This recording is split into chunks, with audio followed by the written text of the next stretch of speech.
மகாராஜாதிராஜ ஊழி முதல்வனாய் நின்ற ஒருவன், தலைக்கு தலைமாலை அணிந்த தலைவன், வெண் தலைமாலை நாயகன், ஊழியின் இறுதியானவன், அனைவருக்கும் முக்தியலும் தனிப்பெரும் கடவுள், கடல் நஞ்சை உண்டவன், நரம்போடு எலும்பணிந்த கங்காளன், காடுடைய சுடலை பொடி பூசிய தலைவன், வெந்த சாம்பல் விரையன பூசியவன், மானசீக பூஜை செய்த வாயிலார் நாயனாருக்கு முக்தி கொடுத்தவன், ஞான சம்பந்தருக்கு அருள் புரிந்து பூம்பாவையை உயிர்ப்பித்தவன், மயிலான கற்பகத்தை புன்னை மரத்தடியில் ஆட்கொண்ட திருமயிலை நாயகன், சென்னையின் காவலன், எண்ணின் காதலன், கற்பகாம்பாள் தாயார் உடனாகிய மயிலை கபாலி சிவபெருமான் எழுந்தருள்கிறார்.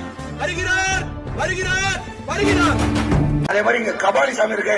கருணையே கபாலி, கைதொழுவார் கவலையை களைவார் கபாலி, கைதொழுவாருக்கு கற்பகமா கருணை காட்டுவார் கபாலி.